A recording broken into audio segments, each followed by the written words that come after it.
Hi hello ನಮಸ್ಕಾರ, welcome back to Sakshi kitchens and vlogs. ಇದು ಭಾನುವಾರ ಬೆಳಗ್ಗೆ ವ್ಲಾಗ್ ಆಗಿರುತ್ತೆ. ಭಾನುವಾರ ಬೆಳಗ್ಗೆ ಒಂದು ಸ್ವಲ್ಪ ಲೇಟಾಗಿಯೇ ಎದ್ದಿದ್ದೆ, ಅಂದರೆ ಒಂದು 8 ಗಂಟೆ ಹಂಗೆ ಎದ್ದಿದ್ದೆ. ಇನ್ನು ಬ್ರೇಕ್ಫಾಸ್ಟ್ ಎಲ್ಲ ಮಾಡೋ ಅಷ್ಟರಲ್ಲಿ ಟೈಮ್ ಆಗುತ್ತೆ, ಮತ್ತು ಮಧ್ಯಾಹ್ನಕ್ಕೆ ಅಡುಗೆ ಮಾಡೋ ಅಷ್ಟರಲ್ಲಿ ಟೈಮ್ ಆಗುತ್ತೆ ಅಂತ ಹೇಳ್ಬಿಟ್ಟು ಒಂದೇ ಸಾರಿಗೇ ಅಡುಗೆನ ಮಾಡ್ಕೊಳ್ಳೋಣ ಅಂತೇಳಿ ಅಡುಗೆ ಮನೆಗೆ ಬಂದಿದ್ದೆ. ಇವತ್ತು ನಾನು ನಮ್ಮ ಉತ್ತರ ಕನ್ನಡಕ್ಕೆ ಸ್ಪೆಷಲ್ಲು ಏನಾದರೂ ಮಾಡೋಣ, ಹಾಗೆ ನಾಳೆ ಎಳ್ಳಮಾವಾಸ್ಯೆ ಇರೋದ್ರಿಂದ ನಮ್ಮ ಕಡೆ ತುಂಬಾ ಫೇಮಸ್ಸು ಎಳ್ಳಮಾವಾಸ್ಯೆ. ಹಾಗಾಗಿ ಅದ್ರ ಪ್ರಯುಕ್ತವಾಗಿ ಏನಾದ್ರು ಅಡುಗೆ ಮಾಡೋಣ, ಎಲ್ಲರೂ ಮನೇಲಿ ಇರ್ತೀವಿ, ಒಟ್ಟಿಗೆ ಕೂತ್ಕೊಂಡು ಊಟ ಮಾಡಿದ್ರಾಯ್ತು ಅಂತ ನಾನು ಮೊನ್ನೆನೇ ಕಾಳೆಲ್ಲ ನೆನೆಸಿ ಇವತ್ತು ಮಾಡೋಣ ಅಂತ ಪ್ರಿಪೇರ್ ಆಗಿಬಿಟ್ಟಿದ್ದೆ. ಆದರೆ ನನ್ನ ಹಸ್ಬೆಂಡ್ ನೋಡಿದ್ರೆ, ಬೇಡ ನನಗೆ ಹೊಟ್ಟೆ ಸರಿ ಇಲ್ಲ, ನೀನು ಮಾಡಿದ್ರು ನಂಗೆ ತಿನ್ನೋಕ್ಕಾಗಲ್ಲ, ಅನ್ನ ಮೊಸರು ಮಾತ್ರ ತಿನ್ನೋದಕ್ಕಾಗುತ್ತೆ, ಹಾಗಾಗಿ ನಿನಗೇನು ಇಷ್ಟ ಬರುತ್ತೆ ಅದನ್ನೇ ಅಡುಗೆ ಮಾಡ್ಕೊಂಬಿಡಿ ಇವತ್ತು ಅಂತ ಅಂದರು. ಇನ್ನು ನಾನು ಅಂದ್ಕೊಂಡಿರೋ ಪ್ಲ್ಯಾನಿಂಗ್ ಎಲ್ಲ ಇಲ್ಲಿ ಕ್ಯಾನ್ಸಲ್ ಆಗಿಬಿಡ್ತು. ಇನ್ನು ನನ್ನ ಹಸ್ಬೆಂಡ್ ಹೇಗಿದ್ರು ನಾನ್ ವೆಜ್ ತಿನ್ನಲ್ಲ ಅಂತ ಹೇಳ್ಬಿಟ್ಟು ನಮಗೆ ನಾನ್ ವೆಜ್ ತಂದು ಕೊಟ್ಟಿದ್ದರು. ಹಾಗಾಗಿ ಇಲ್ಲಿ ಇವತ್ತು ಒಂದು ಸ್ವಲ್ಪ ಬಿರಿಯಾನಿ ಹಾಗೆ ಫ್ರೈ ಮಾಡಿದ್ರಾಯ್ತು, ಚಿಕನ್ ಫ್ರೈ ಮಾಡಿದ್ರಾಯ್ತು ಅಂದ್ಕೊಂಡು ಇಲ್ಲೇ ಬಿರಿಯಾನಿಗೆಲ್ಲ ರೆಡಿ ಮಾಡ್ಕೊತ ಇದ್ದೆ. ಹಾಗೆ ಮನೇಲಿ ಒಂದು ಸ್ವಲ್ಪ ಹಿದ್ಕಿದ ಬೇಳೆ ಇತ್ತು, ಅವರೆಕಾಳು, ಅದನ್ನೇ ಹಾಕ್ಬಿಟ್ಟು ಇವತ್ತು ಬಿರಿಯಾನಿ ಮಾಡೋಣ ಅಂತೇಳಿ ಬಿರಿಯಾನಿಗೆ ಎಲ್ಲ ರೆಡಿ ಮಾಡ್ಕೊತ ಇದ್ದೀನಿ. ಒಂದೊಂದು ಸಾರಿ ಹೆಂಗಾಗ್ಬಿಡುತ್ತೆ ಅಂದರೆ, ನಾನು ಯಾವ ಥರ ಅಡುಗೆ ಮಾಡಬೇಕು ಅಂತ ಪ್ರಿಪೇರ್ ಆಗಿರ್ತೀನಿ ನೋಡಿ, ಇದು ಸೆಕೆಂಡ್ ಟೈಮು ನನಗೆ ಈ ಥರ ಆಗ್ತಾಯಿರೋದು. ನನ್ನ ಹಸ್ಬೆಂಡ್ಗೆ ಏನು ಇಷ್ಟ ನೋಡಿ ಅದನ್ನು ಕೇಳಿಬಿಟ್ಟು ನಾನು ಹಿಂದಿನ ದಿನ ಎಲ್ಲರೂ ಪ್ರಿಪೇರ್ ಆಗಿ ರೆಡಿ ಮಾಡಿ ಇಟ್ಕೊಂಡಿರ್ತೀನಿ. ಇನ್ನು ಬೆಳಗ್ಗೆ ಬರೀ ಅಡುಗೆ ಮಾಡೋದೊಂದು ಇಟ್ಕೊಂಡಿರ್ತೀನಿ. ಆದರೆ ಅವತ್ತೇನಾದರೂ ಅಡುಗೆ ಮಾಡೋಣ ಅಂದಿದ್ದ ದಿನ ಅವ್ರಿಗೇನಾದರೂ ಕೆಲಸ ಬಂದಿರುತ್ತೆ, ಇಲ್ಲ ಈ ಥರ ಅವ್ರಿಗೇನಾದರೂ ಒಂದು ಸ್ವಲ್ಪ ಹೆಲ್ತ್ ಇಶ್ಯೂಸಲ್ಲಿ ಇರುತ್ತೆ. ಹಾಗಾಗಿ ಇದು ಸೆಕೆಂಡ್ ಟೈಮು ನಾನು ಅವ್ರಿಗೆ ಇಷ್ಟವಾಗಿರುವಂತಹ ಅಡುಗೆ ಏನಾದರೂ ಮಾಡಿಕೊಟ್ರೆ ಅವರು ಸಹ ತುಂಬ ಇಷ್ಟಪಟ್ಟು ತಿಂತಾರೆ ಅಂತ ಅಂದ್ಕೊಂಡಿದ್ದೆ. ಆದರೆ ಇವತ್ತು ನೋಡಿದ್ರೆ ಇದೇ ಥರನೇ ಆಗೋಯಿತು. ಇನ್ನೇನು ಮಾಡೋಕ್ಕಾಗಲ್ಲ ಅಂತ ಹೇಳ್ಬಿಟ್ಟು ಇಲ್ಲ ನನ್ನ ಹಸ್ಬೆಂಡ್ ಜೊತೆಗೆ ಅದೇ ಮಾತಾಡಿಕೊಂಡು ಇಲ್ಲೇ ಅಡುಗೆ ಮಾಡ್ತಾಯಿದ್ದೆ. ನಾನು ಏನಾದರೂ ನಿನಗೆ ಸ್ಪೆಷಲಾಗಿ ಮಾಡ್ಕೊಡೋಣ ಅಂದರೆ ನೀನು ಯಾವಾಗಲೂ ಇದೇ ಥರನೇ ಮಾಡ್ತೀಯ ಅಂತ ಹೇಳ್ಬಿಟ್ಟು. ಯಾಕಂದರೆ ಸಾಮಾನ್ಯವಾಗಿ ಡೈಲಿ ರೊಟ್ಟಿ ಹಾಗೆ ಚಪಾತಿ ಈ ಥರ ತಿಂದಿರ್ತಾರೆ ಅವರು. ಅಂದರೆ ಅವರಿಗೆ ಅಂದರೆ ಒಂದು ಸ್ವಲ್ಪ ಖಡಕ್ ರೊಟ್ಟಿ, ಈ ಥರ ಕಾಳು ಪಲ್ಯಗಳು, ಅದ್ರ ಜೊತೆಗೆ ಸಲಾಡು, ಒಂದು ಸ್ವಲ್ಪ ಹಳ್ಳಿಯಲ್ಲಿ ಎಲ್ಲ ಹೊಲದಲ್ಲೆಲ್ಲ ಕೂತ್ಕೊಂಡು ಊಟ ಮಾಡ್ತಾರೆ ನೋಡಿ, ಆ ಥರ ಊಟ ಅಂದರೆ ತುಂಬಾ ಇಷ್ಟ ಆಗುತ್ತೆ ನನ್ನ ಹಸ್ಬೆಂಡ್ಗೆ. ಇವತ್ತು ಅದೇ ಥರನೇ ಮಾಡೋಣ ಅಂತ ಅಂದ್ಕೊಂಡೆ, ಆದರೆ ಅದು ಆಗಲೇ ಇಲ್ಲ. ಇನ್ನೇನು ಮಾಡೋಕ್ಕಾಗಲ್ಲ ಅಂತ ಹೇಳ್ಬಿಟ್ಟು ನನಗೆ ಏನು ಇಷ್ಟನೋ ಆ ರೆಸಿಪಿನ ಇವತ್ತು ಮಾಡಿಕೊಂಡು ನಾನು ನನ್ನ ಮಕ್ಕಳು ತಿಂದಿದ್ದಾಯಿತು. ಇನ್ನು ಇಲ್ಲೇ ಮೊದಲಿಗೆ ಚಿಕನ್ ಬಿರಿಯಾನಿಗೆ ಹಾಗೆ ಚಿಕನ್ ಫ್ರೈಗೆ ಏನೆಲ್ಲ ಬೇಕು ನೋಡಿ ಅದನ್ನು ರೆಡಿ ಮಾಡ್ಕೊತ ಇದ್ದೀನಿ. ಇದೆಲ್ಲ ರೆಡಿ ಮಾಡಿಕೊಂಡು ನಾನು ಚಿಕನ್ ಬಿರಿಯಾನಿನ ಆರಾಮಾಗಿ ಮಾಡ್ಕೋಬೋದು. ಹಾಗೆ ಇವತ್ತು ಮಾಡುವಂತಹ ಚಿಕನ್ ಬಿರಿಯಾನಿನೂ ಸಹ ಇಲ್ಲಿ ಶೂಟ್ ಮಾಡಿದ್ದೀನಿ, ಅದನ್ನು ಸಹ ಇಲ್ಲಿ ಹಾಕಿದ್ದೀನಿ ವಿಡಿಯೋದಲ್ಲಿ, ಮಿಸ್ ಮಾಡ್ತೀನಿ ನಾನು ನೋಡಿ ಯಾವ ಥರ ಮಾಡಿದ್ದೀನಿ ಅಂತ ಹೇಳ್ಬಿಟ್ಟು. ಇನ್ನು ಒಂದೊಂದು ಸಾರಿ ಹೆಂಗಾಗ್ಬಿಡುತ್ತೆ ಅಂದರೆ, ನನಗೆ ನಾನ್ ವೆಜ್ ತಿನ್ನಬೇಕು ಅಂತ ತುಂಬಾ ಕ್ರೇವಿಂಗ್ ಆಗ್ತಾಯಿರುತ್ತೆ. ಅಂಥ ಟೈಮಲ್ಲಿ ನನ್ನ ಹಸ್ಬೆಂಡು ಬೇಡ ಬರೀ ನಾನ್ ವೆಜ್ಜೇ ಮಾಡ್ತೀವಿ, ಏನಾದರೂ ವೆಜ್ ಮಾಡು ಅಂತ ಹೇಳ್ತಾ ಇರ್ತಾರೆ. ಇವತ್ತು ನಾನು ಪಾಪ ಅವ್ರಿಗೆ ಇಷ್ಟ ಅಲ್ವಾ ಅಂತ ಹೇಳ್ಬಿಟ್ಟು ವೆಜ್ ಪ್ರಿಪೇರ್ ಮಾಡಿದರೆ, ಇವತ್ತು ನೋಡಿದರೆ ಬೇಡ ನಿನಗೆ ನಾನ್ ವೆಜ್ ಇಷ್ಟ ಅಲ್ವಾ, ನಾನ್ ವೆಜ್ಜೇ ಮಾಡು ಅಂತ ಹೇಳಿದರು. ಹೀಗೆ ನನಗೆ ಇಷ್ಟಪಟ್ಟಿದ್ದ ದಿನ ನನಗೆ ನಾನ್ ವೆಜ್ ಸಿಗೋಲ್ಲ. ನಾನಿವತ್ತು ನಾನ್ ವೆಜ್ ಬೇಡ ಅಂತ ಅಂದಿದ್ದೆ, ನೋಡಿದರೆ ಇವತ್ತು ನಾನ್ ವೆಜ್ ತಿನ್ನೋ ಥರ ಆಯಿತು. ಹಾಗೆ ಒಂದೊಂದು ಸಾರಿ ನಾವು ಯಾವುದು ಇಷ್ಟಪಟ್ಟಿರ್ತೀವಿ ನೋಡಿ ಅದು ಸಿಗೋದಿಲ್ಲ ನಮಗೆ, ಅದರ ಮೇಲೆ ಆಸೆ ಎಲ್ಲ ಹೋಗಿರುತ್ತೆ ನೋಡಿ, ಅಂಥ ಟೈಮಲ್ಲಿ ಅಚಾನಕವಾಗಿ ಸಿಕ್ಬಿಟ್ಟಿರುತ್ತೆ, ಆವಾಗ ತುಂಬಾ ಖುಷಿ ಆಗುತ್ತೆ. ಅದೇ ಥರನೇ ತಿನ್ನೋ ವಿಷಯದಲ್ಲೇ ಅಂತಲ್ಲ, ಬೇರೆ ಯಾವುದಾದ್ರೂ ವಿಷಯದಲ್ಲೂ ಸಹ ಆಗಿರ್ಬೋದು ನಾನು ಹೇಳಿರೋಂತಹ ಮಾತು. ಇನ್ನು ಇಲ್ಲಿ ಚಿಕನ್ ಫ್ರೈ ಎಲ್ಲ ಮಾಡಾದಮೇಲೆ ಇನ್ನು ತೊಗೊಂಡಿರೋಂತಹ ಪದಾರ್ಥಗಳನ್ನ ಅದಾದ್ರ ಪ್ಲೇಸಿಗೂ ಸಹ ಇಲ್ಲಿ ಜೋಡಿಸ್ಕೊಂಬಿಟ್ರೆ ಕೆಲಸನೂ ಸಹ ಬೇಗನೆ ಆಗಿಬಿಡುತ್ತೆ. ಈ ಭಾನುವಾರ ಬಂದರೆ ಹೆಂಗಾಗ್ಬಿಡುತ್ತೆ ಅಂದರೆ, ಬೆಳಗ್ಗೆ ಏಳೋದೇ ಲೇಟು, ಇನ್ನು ದಿನವಿಡೀ ಅಡುಗೆ ಮನೆಯಲ್ಲೇ ಕೂತ್ಕೋಬೇಕಾಗುತ್ತೆ. ಹಾಗಾಗಿ ನಾನು ಇವತ್ತು ಬೆಳಗ್ಗೆ ಬ್ರೇಕ್ಫಾಸ್ಟ್ ಏನೂ ಮಾಡೋದಕ್ಕೆ ಹೋಗಲಿಲ್ಲ. ಯಾಕಂದರೆ ನನ್ನ ಹಸ್ಬೆಂಡ್ ಹೇಗಿದ್ರು ಅನ್ನ ಮೊಸರು ತಿಂತೀನಿ ಅಂತ ಹೇಳಿದ್ರು, ಅವ್ರಿಗೆ ಮೊದಲಿಗೆ ರೈಸ್ ಮಾಡಿ ಇಟ್ಕೊಂಡ್ಬಿಟ್ಟಿದ್ದೆ, ವೈಟ್ ರೈಸ್ನ. ಇನ್ನು ನಮಗೆ ಹೇಗೆ ಮಕ್ಕಳಾದರೆ ಹಾಲು ಬಿಸ್ಕೆಟಲ್ಲೇ ತಿನ್ಕೊಂಬಿಟ್ಟಿರ್ತಾರೆ. ಭಾನುವಾರ ಅಂದರೆ ಅವ್ರು ಸ್ವಲ್ಪ ಊಟ ತಿನ್ನೋದು ಲೇಟ್ ಆಗುತ್ತೆ. ಒಂದೇ ಸರಿ ಬ್ರೇಕ್ಫಾಸ್ಟು ಹಾಗೆ ಲಂಚು ಒಂದೇ ಸರಿ ಮಾಡ್ಕೊಂಬಿಟ್ರೆ ತಿಂತಾರೆ ಅಂತ ಹೇಳ್ಬಿಟ್ಟು ಇದನ್ನು ಪ್ರಿಪೇರ್ ಮಾಡಿಕೊಂಡೆ. ಇನ್ನು ಇದೆಲ್ಲ ಕ್ಲೀನ್ ಮಾಡಿಕೊಂಡು ನಾನು ಇಲ್ಲಿ ಇವತ್ತು ಅವರೆಕಾಳು ಚಿಕನ್ ಬಿರಿಯಾನಿ ಯಾವ ಥರ ಮಾಡಿದ್ದೀನಿ ಅಂತ ನಿಮ್ಮ ಜೊತೆಗೆ ಶೇರ್ ಮಾಡ್ತಾಯಿದ್ದೀನಿ ನೋಡಿ. ಮೊದಲಿಗೆ ಇಲ್ಲಿ ಅವರೆಕಾಳು ಚಿಕನ್ ಬಿರಿಯಾನಿಗೆ ಮೊದಲಿಗೆ ಮಸಾಲಾನ ರುಬ್ಕೋಬೇಕಾಗುತ್ತೆ. ಹಾಗಾಗಿ ಒಂದು 6 ಹಸಿರು ಮೆಣಸಿನ್ಕಾಯಿ ತೊಗೊಂಡಿದ್ದೀನಿ, ಒಂದು 5ರಿಂದ 6 ಕಾಳು ಮೆಣಸು ಅಂದರೆ ಬ್ಲ್ಯಾಕ್ ಪೆಪ್ಪರ್ ಬರುತ್ತಲ್ವ ಅದನ್ನು ತೊಗೊಂಡಿದ್ದೀನಿ, ಒಂದು ಇಂಚು ಶುಂಠಿ ಹಾಗೆ ಒಂದು 2 ಗೆಡ್ಡೆ ಬೆಳ್ಳುಳ್ಳಿನ ತೊಗೊಂಡಿದ್ದೀನಿ. ಶುಂಠಿ ಬೆಳ್ಳುಳ್ಳಿ ನಿಮಗೆ ಇಚ್ಛಾನುಸಾರವಾಗಿ ಹಾಕ್ಕೋಬೋದು, ನಾವು ಎಷ್ಟು ಹಾಕ್ತೀವೋ ಅಷ್ಟು ಚೆನ್ನಾಗಿ ಬರುತ್ತೆ ಬಿರಿಯಾನಿ ಅನ್ನೋದು. ಹಾಗಾಗಿ ಇನ್ನು ಇದಕ್ಕಿವಾಗ ಒಂದು ಹಿಡಿ ಆಗೋಷ್ಟು ಕೊತ್ತಂಬರಿ ಸೊಪ್ಪು ಹಾಗೆ ಒಂದು ಹಿಡಿ ಆಗೋಷ್ಟು ಪುದೀನ ಸೊಪ್ಪನ್ನ ಹಾಕ್ಕೊತ ಇದ್ದೀನಿ. ರುಬ್ಬೋದಕ್ಕೆ ಎಷ್ಟು ಬೇಕೋ ನೋಡಿ ನೀರನ್ನ ಸೇರಿಸ್ಕೊಂಡಿದ್ದನ್ನು ನುಣ್ಣಗೆ ರುಬ್ಕೊಂಡು ತೊಗೊಂಬರ್ಬೇಕಾಗುತ್ತೆ. ನೀರಿನ ಅಗತ್ಯತೆ ಇದ್ದರೆ ಮಾತ್ರ ಹಾಕ್ಕೊಳ್ಳಿ, ನೀರಿನ ಅಗತ್ಯತೆ ಇಲ್ಲ ಅಂದರೆ ಇನ್ನು ಹಾಕ್ಕೊಳ್ಳೋಂತಹ ಅವಶ್ಯಕತೆ ಇರಲ್ಲ. ನಾನು ಇಲ್ಲಿ ಮೊದಲಿಗೆ ಹಾಗೆ ರುಬ್ಕೊಂಡು ತೊಗೊಂಬರ್ತೀನಿ, ಇನ್ನೇನಾದರೂ ನೀರು ಬೇಕಾದರೆ ಮಾತ್ರ ನೀರನ್ನ ಸೇರಿಸ್ಕೊತೀನಿ. ಇನ್ನು ನೋಡಿ ರುಬ್ಬಿ ತೊಗೊಂಡು ಬಂದಮೇಲೆ ಈ ಥರ ಪೇಸ್ಟ್ನ ಮಾಡ್ಕೊಂಬಂದಿದ್ದೀನಿ, ಈ ಥರ ಇರಬೇಕು, ಆವಾಗ ತುಂಬ ಚೆನ್ನಾಗಿರುತ್ತೆ. ಇನ್ನು ಬಿರಿಯಾನಿ ಮಾಡ್ಕೊಳ್ಳೋದಕ್ಕೆ ಇಲ್ಲಿ ಮೊದಲು ಸ್ಟವ್ ಆನ್ ಮಾಡಿ ಒಂದು ಕುಕ್ಕರ್ ಇಟ್ಕೊಂಡಿದ್ದೀನಿ. ಕುಕ್ಕರ್ಗೆ ಒಂದು 2 3 ಸ್ಪೂನ್ ಆಗೋಷ್ಟು ಎಣ್ಣೆ ಹಾಕ್ಕೊತಿದ್ದೀನಿ, ಹಾಗೆ 1 ಸ್ಪೂನ್ ಆಗೋಷ್ಟು ಇಲ್ಲಿ ತುಪ್ಪನ ಸೇರಿಸ್ಕೊತಿದ್ದೀನಿ. ನೀವು ತುಪ್ಪ ಬೇಕಾದರೆ ಹಾಕ್ಕೊಳ್ಳಿ, ಇಲ್ಲಾಂದರೆ ಸ್ಕಿಪ್ಪು ಸಹ ಮಾಡ್ಬೋದು. ಈ ಥರ ಬಿರಿಯಾನಿ ಅದಕ್ಕೆಲ್ಲ ಸ್ವಲ್ಪ ತುಪ್ಪ ಹಾಕ್ಕೊಂಡ್ರೆ ತುಂಬಾ ಚೆನ್ನಾಗಿರುತ್ತೆ. ಹಾಗಾಗಿ ನಾನಿಲ್ಲಿ 1 ಸ್ಪೂನ್ ಆಗೋಷ್ಟು ತುಪ್ಪನ ಸೇರಿಸ್ಕೊತಿದ್ದೀನಿ. ಈ ತುಪ್ಪ ಹಾಕ್ಕೊಂಡ ನಂತರ ಇದಕ್ಕೆ ಹೋಲ್ ಸ್ಪೈಸಸ್ ಬರುತ್ತೆ ನೋಡಿ, ಅಂದರೆ ಕಸ್ತೂರಿ ಮೆಂತಿ, ಪಲಾವ್ ಎಲೆ, ಸ್ಟಾರ್ ಫ್ಲವರು, ಕಲ್ಲುವು ಈ ಥರದ್ದೆಲ್ಲ ಅದನ್ನು ಸಹ ಇಲ್ಲಿ ಸೇರಿಸ್ಕೊತಾ ಇದ್ದೀನಿ. ಈ ಥರ ಹಾಕಿದರೆ ಪಲಾವಲ್ಲಿ ತುಂಬ ಫ್ಲೇವರ್ಫುಲ್ಲಾಗಿ ಪಲಾವ್ ಬರುತ್ತೆ. ಹಾಗಾಗಿ ಇದೆಲ್ಲ ಹಾಕ್ಕೊಳ್ಳೇಬೇಕಾಗುತ್ತೆ. ಇನ್ನು ಇದಕ್ಕೆ ಒಂದು ಈರುಳ್ಳಿನ ಹಾಕ್ಕೊತಾ ಇದ್ದೀನಿ. ನಾನು ತೊಗೊಂಡಿರೋಂತಹ ಈರುಳ್ಳಿ ಒಂದು ಸ್ವಲ್ಪ ದೊಡ್ಡದಾಗಿತ್ತು, ಹಾಗಾಗಿ ಒಂದು ಸೇರಿಸ್ಕೊತಾ ಇದ್ದೀನಿ. ನೀವೇನಾದರೂ ಚಿಕ್ಕದಾಗಿ ತೊಗೊಂಡ್ರೆ 1 2ರಿಂದ 3 ಹಾಕ್ಕೊಳ್ಳಿ. ಹಾಗಾಗಿ ಇನ್ನು ಇಲ್ಲಿ ಈರುಳ್ಳಿನೂ ಸಹ ಇಲ್ಲಿ ನೀಟಾಗಿ ಫ್ರೈ ಮಾಡ್ಕೋಬೇಕಾಗತ್ತೆ. ಈರುಳ್ಳಿನ ಫ್ರೈ ಮಾಡಿಕೊಂಡು ಇದ್ರ ಜೊತೆಗೆ ಒಂದು ಸ್ವಲ್ಪ ಶುಂಠಿ ಬೆಳ್ಳುಳ್ಳಿ ಪೇಸ್ಟು ಸಹ ಹಾಕ್ಕೊತಾ ಇದ್ದೀನಿ. ಯಾಕಂದರೆ ನಾನು ಶುಂಠಿ ಒಂದು ಸ್ವಲ್ಪ ಕಡಿಮೆ ಹಾಕ್ಕೊಂಡಿದ್ದೆ, ಹಾಗಾಗಿ ಇಲ್ಲಿ ಶುಂಠಿ ಬೆಳ್ಳುಳ್ಳಿ ಪೇಸ್ಟ್ನು ಸಹ ಸೇರಿಸ್ಕೊತಾ ಇದ್ದೀನಿ. ನೀವು ರುಬ್ಬುವಾಗ ಏನಾದರೂ ಮರ್ತ್ಕೊಂಡಿದ್ರೆ ಈ ಟೈಮಲ್ಲಿ ಶುಂಠಿ ಬೆಳ್ಳುಳ್ಳಿ ಪೇಸ್ಟ್ನು ಸಹ ಸೇರಿಸ್ಕೋಬೋದು.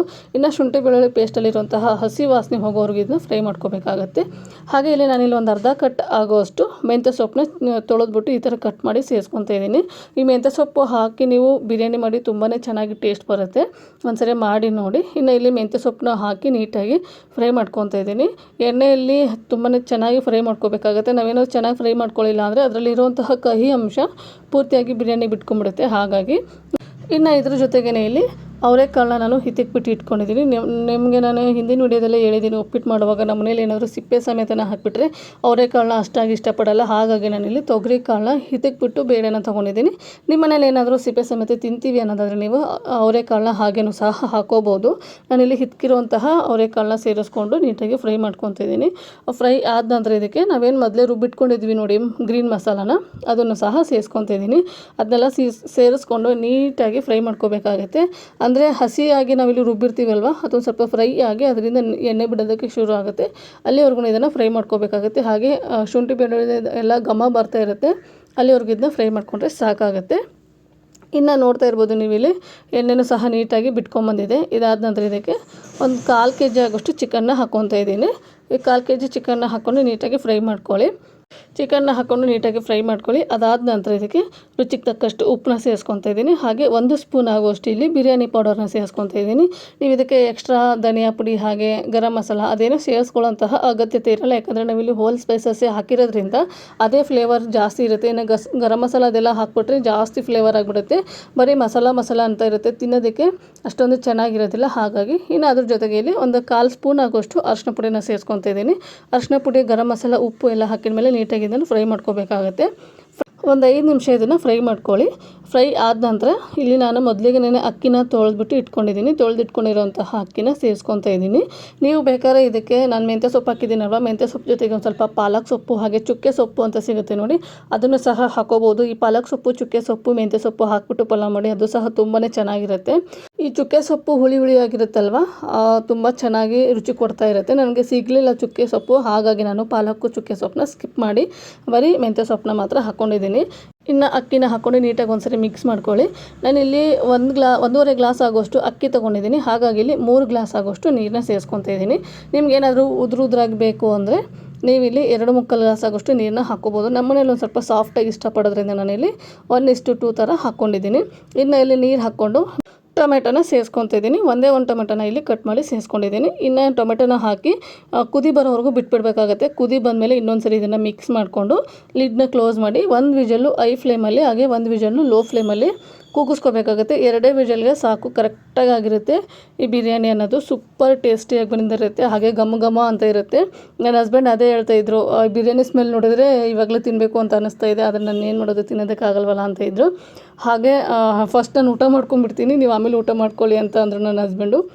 ಇದನ್ನ ಇಲ್ಲಿ ವಿಜಲ್ಸ್ ಎಲ್ಲ ಹೋದ್ಮೇಲೆ ಕುಕ್ಕರ್ ಲಿಡ್ನ ಓಪನ್ ಮಾಡಿ ತೋರಿಸ್ತಿದ್ದೀನಿ ನೋಡಿ ಯಾವ ಥರ ಬೆಂದಿದೆ ಅಂತ ಹೇಳ್ಬಿಟ್ಟು. ಪರ್ಫೆಕ್ಟಾಗಿ ಬಂದಿತ್ತು ಈ ಬಿರಿಯಾನಿ ಅನ್ನೋದು.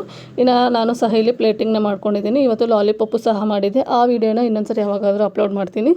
ಹಾಗೆ ನಾನು ಮಾಡಿರುವಂತಹ ಚಿಕನ್ ಬಿರಿಯಾನಿ ಮಾತ್ರ ಸೂಪರ್ ಟೇಸ್ಟಿಯಾಗಿತ್ತು. ಅವರೆಕಾಳು ಹಾಕಿ ಮಾಡಿರೋದ್ರಿಂದ ಒಂದೊಂದು ತುತ್ತಿಗೂ ಸಹ ಅವರೆಕಾಳು ಸಿಗ್ತಾಯಿತ್ತು. ಇನ್ನು ಅದ್ರ ಜೊತೆಗೆ ಫ್ರೈನೂ ಸಹ ಮಾಡಿದ್ದೆ ಅಲ್ವಾ. ಇವತ್ತು ಮಧ್ಯಾಹ್ನದ ಊಟ ಮಾತ್ರ ಸೂಪರಾಗಿತ್ತು. ನನಗೂ ನನ್ನ ಮಕ್ಕಳಿಗೆ ಸಖತ್ ಟೇಸ್ಟಿಯಾಗಿತ್ತು. ಇನ್ನು ಇಲ್ಲಿ ನಾವು ಸಹ ಊಟನ ಮುಗಿಸ್ಕೋಬೇಕಾಗಿತ್ತು. ಇನ್ನು ಹಾಗಾಗಿ ನನ್ನ ಮಗನಿಗೂ ಹಾಗೆ ನನ್ನ ಮಗಳಿಗೂ ಊಟನ ಸರ್ವ್ ಮಾಡಿ ನಾನು ಸಹ ಊಟಕ್ಕೆ ಸರ್ವ್ ಮಾಡಿಕೊಂಡು ಊಟ ಮಾಡ್ತಾಯಿದ್ದೆ. ಇನ್ನು ಈ ಊಟ ಎಲ್ಲ ಮುಗಿಸ್ಕೊಂಡ್ಮೇಲೆ ಒಂದು ಸ್ವಲ್ಪ ಫ್ರಿಡ್ಜ್ ಸಹ ಕ್ಲೀನ್ ಮಾಡಬೇಕಾಗಿತ್ತು. ಬರೀ ಕೆಳಗಡೆ ಮಾತ್ರ ಕ್ಲೀನ್ ಮಾಡ್ಕೊಂಡಿದ್ದೆ, ಮೇಲ್ಗಡೆದೇನು ಕ್ಲೀನ್ ಆಗಿರಲಿಲ್ಲ. ಹಾಗಾಗಿ ಇವತ್ತು ನನ್ನ ಹಸ್ಬೆಂಡು ಸಹ ಇದ್ರಲ್ವ, ಒಂದು ಸ್ವಲ್ಪ ಫ್ರಿಡ್ಜಿನ ಮುಂದೆಗಡೆ ಸರಿಸ್ಕೊಂಡು ಹಿಂದೆ ಒಂದು ಸ್ವಲ್ಪ ಧೂಳೆಲ್ಲ ಕೊಡೋಣ ಅಂತ ಹೇಳ್ಬಿಟ್ಟು ಫ್ರಿಡ್ಜಿನ ಮುಂದೆ ಸರಿಸ್ಕೊಂಡು ನೀಟಾಗಿ ಇಲ್ಲಿ ಕ್ಲೀನಿಂಗು ಸಹ ಮಾಡ್ಕೊತಾ ಇದ್ದೀನಿ.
ಥರ ಹಿಂದೆಗಡೆ ಸರಿಸಿರ್ತೀವಲ್ವ ಅದ್ರ ಹಿಂದೆಗಡೆ ತುಂಬಾ ಗಲೀಜು ಬಿದ್ದಿರುತ್ತೆ. ಹಾಗಾಗಿ ನನ್ನ ಹಸ್ಬೆಂಡ್ ಮನೇಲಿರೋಂತಹ ಟೈಮಲ್ಲೇ ಈ ಥರ ಕ್ಲೀನಾಗಿ ಮಾಡ್ಕೊಂಬಿಡ್ತೀನಿ. ಇನ್ನು ಇಲ್ಲೆಲ್ಲ ಫ್ರಿಜ್ಜೆಲ್ಲ ಕ್ಲೀನ್ ಮಾಡ್ಕೊಂಡ್ಮೇಲೆ ವೀಳ್ಯದೆಲೆನ ತೊಗೊಂಡಿದ್ದೆ, ಅದನ್ನು ಬೇರೆ ಪಾಟಿಗೆ ಹಾಕೋಬೇಕಾಗಿತ್ತು, ಹಾಕಿರಲೇ ಇಲ್ಲ. ಇನ್ನು ಅದನ್ನ ಹಾಗೆ ಬಿಟ್ಕೊಂಡ್ಬಿಟ್ರೆ ಬೆಳೆಯೋದೇ ಇಲ್ಲ ಅಂತ ಹೇಳ್ಬಿಟ್ಟು ದೊಡ್ಡ ಪಾಟ್ ತೊಗೊಂಬಂದು ಇಲ್ಲಿ ವೀಳ್ಯದೆಲೆನೂ ಸಹ ಇಲ್ಲಿ ನನ್ನ ಹಸ್ಬೆಂಡು ಹಾಕ್ತಾಯಿದ್ದಾರೆ. ಹಾಗೆ ನಾನು ಪಾಟ್ಸ್ ಎಲ್ಲ ಟೆರಸ್ ಮೇಲೆ ಇಟ್ಟಿದ್ದೀನಿ. ಡೈಲಿ ಬೆಳಗ್ಗೆ ಟೆರಸ್ಸಿಗೆ ಹೋಗ್ಬಿಟ್ಟು ಪೂಜೆ ಮಾಡೋದಕ್ಕಾಗಲ್ಲ ಅಂತ ಹೇಳ್ಬಿಟ್ಟು ಅದ್ರ ಜೊತೆಗೇ ಒಂದು ತುಳಸಿ ಗಿಡನೂ ಸಹ ಬೆಳೆದಿತ್ತು. ಇನ್ನು ಇದ್ರ ಜೊತೆಗೆ ವೀಳ್ಯದೆಲೆ ಹಾಕಿಬಿಟ್ರೆ ನನಗೆ ಪೂಜೆ ಮಾಡೋದಕ್ಕೆ ಮನೆ ಮುಂದೆನೇ ಸರಿ ಹೋಗುತ್ತಲ್ಲ ಅಂತೇಳಿ ಇಲ್ಲಿ ತುಳಸಿ ಗಿಡ ಹಾಗೆ ವೀಳ್ಯದೆಲೆನ ಒಂದೇ ಪಾಟಿಗೆ ಹಾಕಿ ಇಟ್ಕೊತಾ ಇದ್ದೀನಿ. ಮನೆ ಮುಂದೆ ಈ ಥರ ತುಳಸಿ ಗಿಡ ಇದ್ದರೆ ತುಂಬ ಚೆನ್ನಾಗಿರುತ್ತಲ್ವ, ಹಾಗಾಗಿ ಇನ್ನು ಇದೆಲ್ಲ ಮಾಡೋ ಅಷ್ಟರಲ್ಲಿ ಸಂಜೆನೇ ಆಗಿಬಿಡ್ತು. ಅಂದರೆ 4:30-5 ಗಂಟೆ ಎಲ್ಲ ಆಗಿಬಿಡ್ತು. ಇನ್ನು ಒಂದೇ ಸರಿ ಪಾತ್ರೆನೆಲ್ಲ ತೊಳೆದಿಟ್ಟಿದ್ದೆ, ಕಸ ಗುಡಿಸಿ ಇನ್ನು ಟೀ ಬೇರೆ ಮಾಡಬೇಕಾಗಿತ್ತು. ಇನ್ನು ಹಾಗಾಗಿ ನನ್ನ ಹಸ್ಬೆಂಡ್ ಇದು ಮಾಡ್ತಾಯಿದ್ರಲ್ವ ಅಂತ ಹೇಳಿ ನಾನು ಅಡುಗೆ ಮನೆಗೆ ಬಂದು ಟೀನ ಸಹ ಮಾಡ್ತಿದ್ದೀನಿ. ನನ್ನ ಹಸ್ಬೆಂಡೇನು ಟೀ ಕುಡಿಯೋಲ್ಲ, ಇನ್ನು ನನಗೆ ಮಾತ್ರ ಟೀ ಬೇಕಲ್ವ. ನನ್ನ ಹಸ್ಬೆಂಡ್ ಅದೇ ಹೇಳ್ತಾರೆ, ಟೀ ಕುಡಿಯೋದನ್ನ ಕಡಿಮೆ ಮಾಡು ಅಂತ ಹೇಳ್ತಾರೆ. ಆದರೆ ನನಗೆ ಅದಕ್ಕೆ ಅಡಿಕ್ಟ್ ಆದಂಗೆ ಆಗಿಬಿಟ್ಟಿದೆ. ಬೆಳಗ್ಗೆ ಹಾಗೆ ಸಂಜೆ ಟೈಮಲ್ಲಿ ಟೀ ಕುಡಿಲಿಲ್ಲ ಅಂದರೆ ನನಗೆ ಸಮಾಧಾನವೇ ಆಗಲ್ಲ, ಏನೋ ಒಂಥರ ಕಳ್ಕೊಂಡಿದ್ದೀನೇನೋ ಅನ್ನೋ ಥರ ಅನ್ನಿಸ್ಬಿಡುತ್ತೆ. ಹಾಗಾಗಿ ನೀನು ಮಾಡ್ತಾಯಿರು ಅಂತ ಹೇಳ್ಬಿಟ್ಟು ನಾನು ಅಡುಗೆ ಮನೆಗೆ ಹೋಗಿಲ್ಲಿ ಟೀನೂ ಸಹ ಮಾಡ್ತಿದ್ದೆ. ಹಾಗೆ ಮನೇಲಿ ಒಂದು ಸ್ವಲ್ಪ ಬ್ರೆಡ್ ಇತ್ತು, ಬ್ರೆಡ್ ಟೋಸ್ಟ್ ಮಾಡಿ ಟೀನೇ ಮಾಡಿದ್ರೆ ಆಯಿತು ಅಂತ ಹೇಳಿ ಬ್ರೆಡ್ ಟೋಸ್ಟ್ ಮಾಡಿಕೊಂಡು ಟೀನೇ ಮಾಡ್ಕೊತಿದ್ದೀನಿ. ಇನ್ನು ಸಂಡೇ ಬರೀ ಕೆಲಸನೇ ಆಗೋಯಿತು. ಇನ್ನು ಹಾಗೆ ಇವತ್ತಿನ ಲಾಗ್ನು ಸಹ ನಾನು ಇಲ್ಲಿಗೆ ಎಂಡ್ ಮಾಡ್ತಾಯಿದ್ದೀನಿ. ನಾನು ಮಾಡಿರೋಂತಹ ಲಾಗು, ನಾನು ಮಾಡಿರೋಂತಹ ರೆಸಿಪಿ ನಿಮಗೇನಾದರೂ ಇಷ್ಟ ಆದರೆ ಪ್ಲೀಸ್ ಲೈಕ್ ಮಾಡಿ, ಶೇರ್ ಮಾಡಿ, ಕಮೆಂಟ್ ಮಾಡಿ. ಹಾಗೆ ಇನ್ನೂ ಯಾರು ನನ್ನ ಚಾನಲ್ನ ಸಬ್ಸ್ಕ್ರೈಬ್ ಮಾಡಿಲ್ಲ ಪ್ಲೀಸ್ ಸಬ್ಸ್ಕ್ರೈಬ್ ಮಾಡ್ಕೊಂಡು ನೋಡಿ. ನಿಮ್ಮದೊಂದು ಸಬ್ಸ್ಕ್ರೈಬು ನನಗೆ ತುಂಬಾ ಇಂಪಾರ್ಟೆಂಟ್ ಆಗುತ್ತೆ. ಹಾಗೆ ನಿಮ್ಮ ಫ್ಯಾಮಿಲಿ ಆ್ಯಂಡ್ ಫ್ರೆಂಡ್ಸಿಗೂ ಸಹ ಈ ವಿಡಿಯೋನ ಶೇರ್ ಮಾಡಿ. Thank you.